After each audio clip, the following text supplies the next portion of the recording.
This is James Corbett of CorbettReport.com. It's the 27th of April 2010 here in Japan, but it's the 26th of April back in America, where I'm joined on the line from the InfoWars Command Center in Austin, Texas by Jason Bermas, a radio talk show host and documentary filmmaker behind films like Loose Change and Fabled Enemies. His new documentary film is Invisible Empire, and it's available from Infowars.com and PrisonPlanet.tv. Jason Bermas, thank you very much for joining me today on the Corbett Report. Well, thanks for having me. Well, it's great to have you here to talk about this movie, and first off, let me just give my hats off to you for this incredible documentary. It's absolutely amazing to me how much ground you've managed to cover in just over 2 hours, and extremely well documented with lots of source footage and lots of things that have never been seen on the internet before. I guess starting off today, I just wanted to ask you how you were really able to juggle all of this information and provide such a wide net over the so many aspects of the New World Order, and to keep it in just over 2 hours. It must have been quite a feat to juggle all that information. It was really very difficult. The original cut could have easily been 3 hours had I been able to put everything I wanted to in the picture. And it was around 2:30, 2:45 when we really started cutting it down to get it to that 2:12 mark. And really, I've been wanting to do this movie for the last 5 years and take it from the perspective where I was before 9/11, before hearing about a new world order or a one world government, in the sense that it was real, that it wasn't a conspiracy theory. So I always had this plan that I was going to kind of introduce myself to the viewer and say, look, I'm a regular guy. I watch The Simpsons. I play baseball. I drink beer. I'm just like you. And then 9/11 happens. And I start to look into 9/11. And from there, people familiar with me know that I got involved with the Loose Change films and put out Fabled Enemies and the 9/11 Truth movement. But I thought to myself, well, what's the next step? Well, let's bring the New World Order to people from the horse's mouth. And I did just an extensive amount of research over the last few years, especially over the last 18 months, on the term New World Order. And I'm able to bring you not only dozens, but hundreds of quotes out of the mouths of people like Wolfowitz, Cameron, Brown, Blair, Bush, et cetera, et cetera. Even Obama talking about globalization and how no world order can stand above another.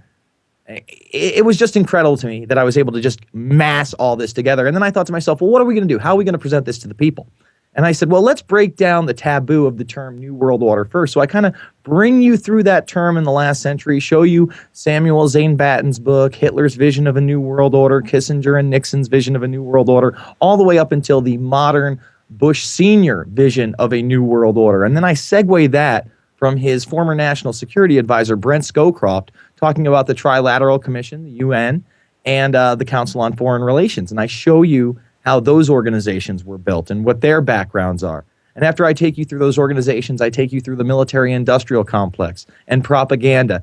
And then it's really just a free-fall ride into the modern New World Order and their modes of control over the past 20 to 30 years. That's right, and you do such a good job of exposing that agenda in its totality, and again, I was really impressed by all the various source footage that you used. So I guess my question is that the last time we talked was just after Fabled Enemies came out, and I guess that's when you really started working on this documentary full-time, although you've been researching it for years, I'm sure.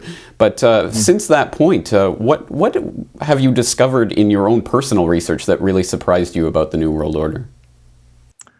That's difficult for me because nothing is really that surprising anymore. By about 2003, 2004, I had a grasp that the people at the upper echelons of this quote-unquote New World Order system of consolidation and control, a track, trace, database system for the commoner, the serf, the slave, I've seen a lot, and I can't tell you that I really found anything that was that shocking. I would suppose that the most shocking thing was that Bush Sr. had actually done a commencement address on the New World Order at Maxwell Air Force Base, where he literally mentioned the term dozens of times. When I first came across that footage, that was pretty shocking.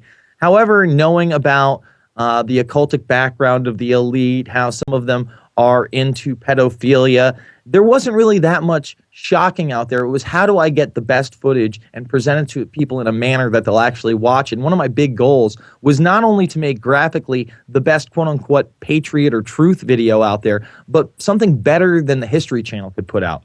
So I think I accomplished those things. I think this film graphically works. I think it narratively works. And I think that you can take somebody that is unfamiliar with not only the terminology of a New World Order, but unfamiliar with the goals of the elite to establish a one world government. You can take them from 0 to 100 in just over 2 hours and at least get them questioning what's really going on in society right now.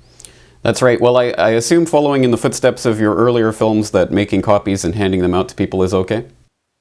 Absolutely. Absolutely. And if you can't do that, if you can't go to Infowars.com and get a high quality DVD and make copies, we encourage people to get the links, the torrents, and send them to people right now. One of the versions out there, there's 3 or 4 full versions of the film on YouTube, but one version alone has almost 250,000 views. And there was a lot of downloads from prisonplanet.tv. This film has easily been seen by over 500,000 people. And my goal is to bring it to the masses. Just hundreds of millions around the world, hopefully in the next 6 months, are going to see this picture. It's already been encoded by fans out there in Spanish, in Greek. If you want it in French, if you want it in German, get out there and help me. Someone's already put together a bibliography on the film, and I can't do this stuff alone. So it's up to you info warriors out there to get this message out and hand the video to people, make copies, tell people about Invisible Empire. Excellent. Well, it's great to hear that the word is getting out on this really important film, and people who are interested in the audio of the documentary can go to episode 126 of the Corbett Report podcast. And I absolutely support the filmmakers. Buy a DVD at Infowars.com or subscribe to PrisonPlanet.tv. Jason Bermas, thank you very much for taking the time to talk with me today. Thank you for all your great work, James.